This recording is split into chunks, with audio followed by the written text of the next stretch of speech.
Welcome back. This morning on Close Up, we are reviewing the year that was in New Hampshire politics. When we left off in June, it already felt like 2018 had been a pretty bruising affair, but the fight was just getting started.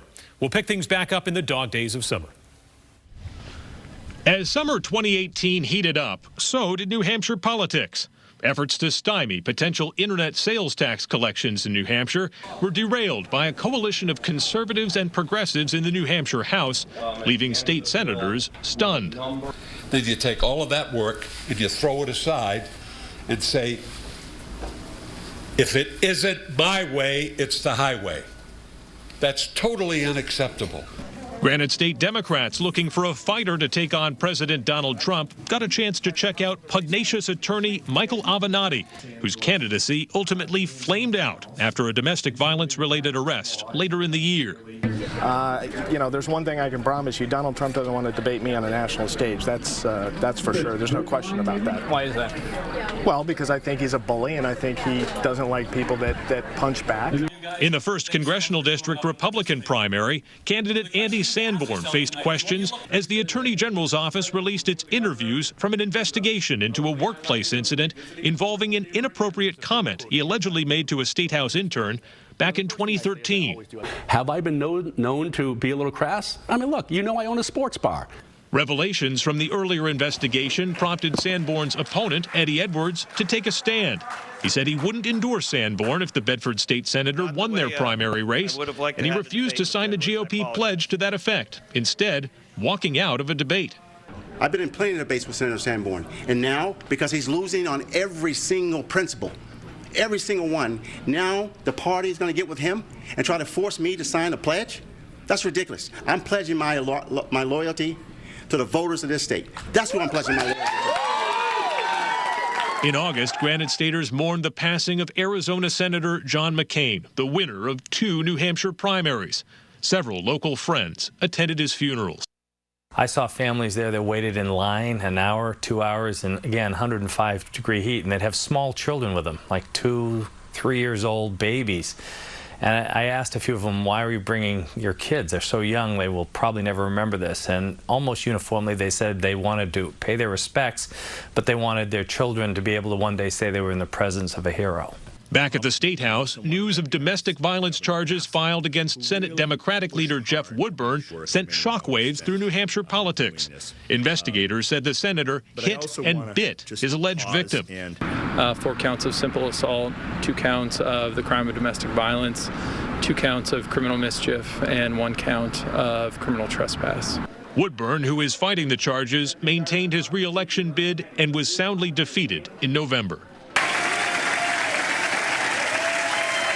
Labor Day brought a familiar face, 2016 First in the Nation primary winner Bernie Sanders. The Vermont senator tried to keep any 2020 speculation at arm's length, but sounded like he could be in fighting shape for another run. We need to stand together, and we will not allow Trump or anybody else to divide us up. Coordinated efforts helped loggers, landowners, and timber interests convince the legislature to overturn the governor's veto of a biomass energy subsidy bill. When the governor is right, and he's done a lot of things for this state, and I've complimented him on that, but when he's wrong, I'll speak up, and he was dead wrong on this issue. Ahead of the September state primary, the Granite State debates featured a record-setting number of candidates on stage, 11 for the 1st Congressional District Democrats alone. On Election Day in that race, the well-funded newcomer, Maura Sullivan, had a good showing, but still came up short against Chris Pappas. After the defeat, in spite of reports that she had been district shopping and moved to New Hampshire just to run, she said the Granite State is where she is putting down roots. New Hampshire's our home. New Hampshire is our home. And on the Republican side, GOP voters rewarded Eddie Edwards for his stand on principle, and in the 2nd District, they chose State Rep Steve Negron to square off against incumbent Congresswoman Annie Kuster. Well, what's exciting about 2018 was we have the opportunity to take back the House of Representatives. In October, Governor Chris Sununu unveiled the state's long-awaited, federally funded, large-scale response to the opioid crisis. Describing the model as hub and spoke, Sununu said the goal is to make drug treatment readily accessible to everyone across the state. The hubs will serve to provide those core services such as screenings, evaluations, referrals, and care coordination to all individuals that walk through their doors. October and the push to the general election gave prospective presidential candidates another opportunity to visit. From New York came Michael Bloomberg, the multi-billionaire former mayor of New York City, and U.S. Senator Kirsten Gillibrand, who campaigned with Democratic candidate for governor Molly Kelly.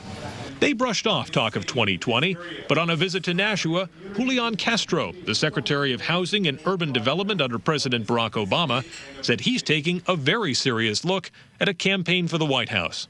But I believe that whether I run or not, that it's time for a new generation of leadership, and it's time for leadership that is trying to summon what's better in us and to unite the country. Still, several top-tier potential candidates stayed away. The big-name draw at the New Hampshire Democratic Party's Eleanor Roosevelt dinner was actor Alec Baldwin. And even he thought there was nobody in the likely field of contenders who looks like a slam dunk to defeat President Trump. I'm hoping that someone that isn't necessarily clearly on the horizon right now would materialize, because I don't think anybody that's a front runner now of the top 6, 7, 8 names that I've seen, I don't think that any of them is going to have an easy time of it. Sometimes these test-the-waters visits make the wrong kind of splash. In Hooksett, Colorado Governor John Hickenlooper inadvertently jumped into a candidacy and then jumped right out. Are you running for president? I'm going to Colorado. I'm going to run for president. Hey, really? You've never said it before? That's a big thing right here. Right here. That's exciting. To be honest, I haven't made the final decision. Okay. And if I say I'm absolutely doing it, then there are all kinds of legal ramifications. Just before Election Day, a legal tug-of-war played out over voting rights legislation known as Senate Bill 3. After being blocked at the Superior Court level, the state Supreme Court overturned that ruling. In spite of heated rhetoric from both sides, the vote proceeded smoothly on Election Day with record midterm turnout. Governor Chris Sununu cruised to a second term. Wow!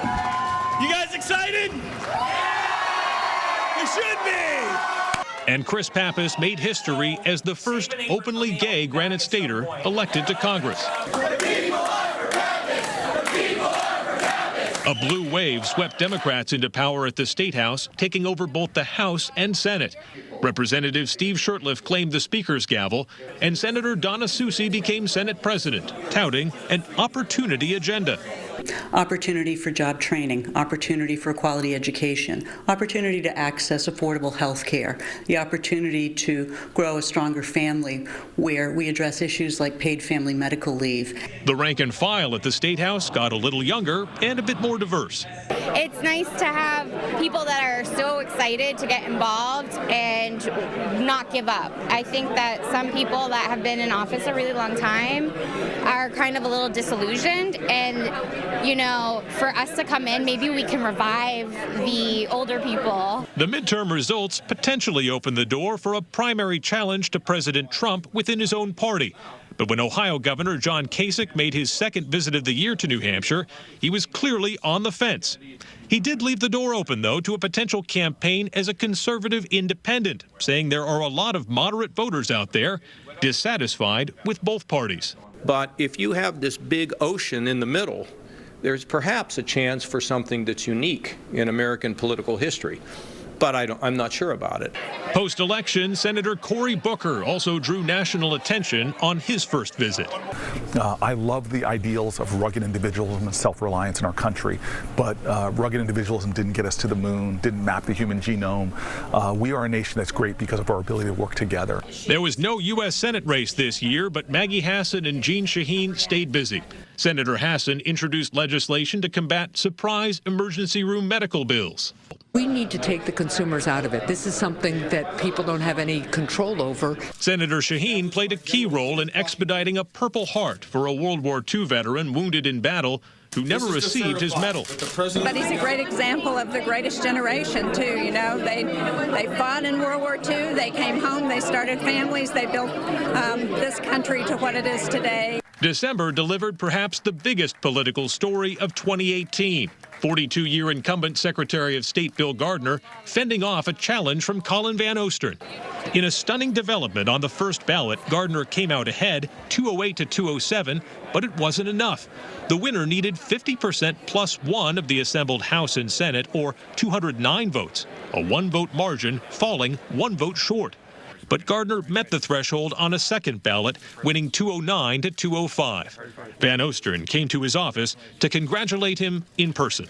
Yeah, well, incredibly close votes. What an amazing exercise in democracy. Obviously, I'm disappointed in the outcome, but I'm really proud that we put a spotlight on issues around protecting voting rights, supporting local officials, trying to modernize an office that I was glad to hear even Secretary Gardner admit today really does need it. Interviewed the next day, Secretary Gardner said the victory wasn't about him. I mean, this wasn't making up some political position or a slogan. This was just being able to present from a historical basis what is the nature of this office. And what was so important for me, I mean, it's really, I didn't want it to be about me. I was just representing a tradition that has been in this office for a long time. And that tradition was being threatened by the nature of this campaign. While Gardner gets 2 more years, another longtime elected official is riding off into the sunset, at least for the time being. Congresswoman Carol Shea Porter is leaving office after 12 years of wins and losses in New Hampshire's 1st District. It's a wonderful job, but you are always on the road every 3 days, 4 days. I traveled a lot with the military, so I was away then. I just decided to take a pause. When we say retirement, I kind of choked because I'm not really... You're not done yet? You're certainly by no means... I'm going to serve on some nonprofit boards and do some things. You don't just turn away when you are an advocate and care about issues. So that was 2018. Hard to imagine things getting any more intense, but as we ease into the presidential primary season, that is exactly where the trend line is heading.